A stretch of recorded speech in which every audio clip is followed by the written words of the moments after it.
Hi guys, welcome back to my channel. I'm Liana for LianaVibes.com, and in today's video we're going to talk about narcissists who claim that their narcissism is just being stoic. Before I begin, please like, subscribe, and share, and now let's get into the video. So you'll find narcissists who claim that they're not being narcissistic, rude, or mean, they're just being stoic. Stoicism can be a very beautiful thing, especially for people to survive through some tremendous, tumultuous trials and tribulations. However, the danger resides in narcissists who use Stoicism to claim that their behaviors are justified. That's when Stoicism can turn dark. Therefore, here are the 5 following reasons why narcissists can often claim that they're just being stoic. Number 1, what is Stoicism? So Stoicism was a philosophy, a way of life that was developed to endure challenging and overcome difficulties, strife, trials, and tribulations without complaining or showing feelings. Essentially, it was about building emotional resilience towards misfortune. Stoicism was developed by Zeno of Citium in Athens in early 3rd century BCE. Some of the tenets include focusing on the efforts, not the results. It can be ultimately used for personal growth and reflection, as it can bring homeostasis from people who oftentimes get caught up too much in their feelings or emotions. But some negatives do exist with this when it's not used appropriately. That can look like being cold, disconnected, tough, or indifferent. And there is a high probability of becoming critical, self-absorbed, or preoccupied. Stoics often claim that the ability to be emotionally indifferent is one of their superpowers. Number 2, Stoicism can be abused by a narcissist.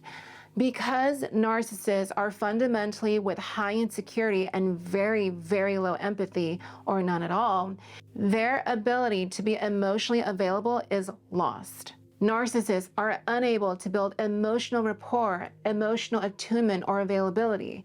You do not have an emotionally fulfilling life with a narcissist.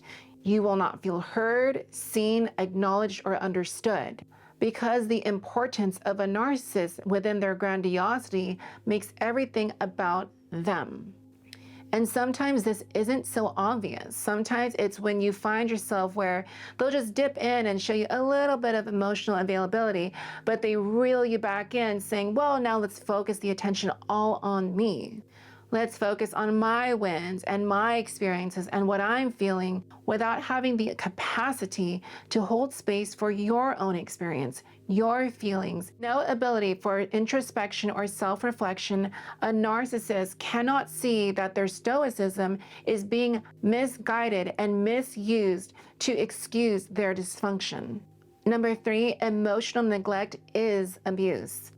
So when you take a look at adverse childhood experiences, ACEs, this was a study done by Kaiser Permanente and the government, combined with other researchers, to develop an understanding of how specific childhood traumas affected someone long-term in their life, and looked at their physical wellness and overall health and some of the more common factors. It is interesting because they found that those who experience high ACEs scores, that they had a higher propensity of health problems ranging from obesity to eating disorders, mental dysfunction, having higher rates of anxiety, depression, or substance abuse, and more. But the key element here is you'll find that emotional neglect is one of those factors, and has a big proponent on having long-lasting effects well into adulthood and beyond. It is to say, there can be a correlation between high ACEs scores as well as narcissism, or those with highly antagonistic personality styles. Now, neglect is often thought to be something physical, where you're starving or keeping people in cages. However, there is also emotional neglect, which is a little bit more sinister, because sometimes that isn't so obvious. Sometimes it's disguised as tradition or culture, or simply tossing it to, this was how I was raised. With physical manifestations of abuse, such as hitting, punching, slapping, and really aggressive things like that physically, the skin can heal. It may leave a scar. However, the skin doesn't really do a great job of remembering pain. But through emotional hurt, that's something that someone can carry for the rest of their life. Again, your brain is like a giant sponge absorbing so much information, especially of its own external environment. The brain does not have a delete button. Emotional abuse or neglect can leave very deep, painful wounds that cut down deep to the bone and deep into one's soul, leaving the person in full spiritual agony. So when you connect this with narcissism, you'll often find that those who are attached to a narcissist feel very emotionally alone, emotionally isolated, emotionally discarded. These partners often have to carry the emotional weight of their side as well as the narcissist side and doing all the work emotionally for both partners. It becomes very toxic because essentially the partner who's being narcissistically abused becomes the emotional servant for the narcissist, basically leading to where the person self-abandons chronically, and that sets its own precedence for dysfunction for the individual long after that relationship has ended. One of the greatest loneliness a person can feel is that they have their physical partner by their side, but because of lack of emotional availability or emotional attunement or rapport, that this person now feels chronically alone. The most loneliest feeling is laying next to or being by someone's side, and you know that they're mentally checked out. They don't want to be there. They have other things they'd rather focus on. They would emotionally triangulate you or emotionally cheat on you. And it's a really sad experience for those surviving through narcissistic abuse, especially compounded with emotional neglect. More often than not, you'll have people who will slap on a relationship title between themselves. However, they don't provide any meaning or context to that word or title because their actions fundamentally have not changed to designate that they're actually in a relationship. They're just basically single people with a title in between each other. Maybe it's just a title on social media, but the point being is words create reality. So if you have a word, but you're not really putting effort to define it or uphold it, it does not exist. Essentially, it's lost to words. It's just lip service. Number 4, true self-mastery is feeling your emotions deeply. It's not about suppressing and therefore repressing emotions. That's not self-mastery, and that to me is not strength. Repressed feelings get pushed into the shadow self and creates major divide, internal conflict, pain, and internal chaos. This is why shadow work is so important, and we'll get into that in future videos. When you experience emotions deeply, you're able to process them and therefore release them. But because narcissists are not able to process or feel or experience their emotions, they just get suppressed down and then repressed over and over, basically cycling throughout their bodies, trying to find an outlet. But the narcissist creates barriers for an outlet to exist. Therefore, they're like a big ticking time bomb, where all those repressed feelings become super toxic and becomes more darker than when they first came into the person.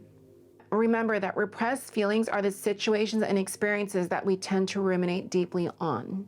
Number 5, narcissists use every reason to not be held accountable. A narcissist will use everything they know in order to not change. They have their very rigid and detailed reasons why they don't want to take accountability, especially emotional accountability, for their issues or the issues between you and them. They devalue and discard people on the constant. No matter how much facts, information, or statistics you present to a narcissist, that will not inspire them to change. They will get angry, and you'll see a very dark side where it incites narcissistic rage. That is a specific, special type of rage that is not like other people. It's all their unhealed toxic wounds coming to the surface, and now you get to taste just a fraction of what they're suppressing in their shadow self. Narcissists exist with a very empty void. Though you might feel compassion and empathy for them, thinking that I can change them, they'll come around, that doesn't happen for specifically narcissistic people. Instead, your empathy and compassion will be drained and emptied of you. A narcissist will do everything to protect and deflect from experiencing deep emotions that bring about emotional rapport, attunement, or availability. Because that's vulnerability, and vulnerability is not a skill set that a narcissist wants to own, experience, or acknowledge. By doing so will actually cause them great harm. They are not able to do that, so why are you asking? Therefore, let's take a little pause and ask ourselves, does that really sound like strength to you when someone just represses things down and becomes a toxic liability for everyone around them? Especially if they're running from who they are and taking no emotional accountability for the actions they do upon you? Is that true strength?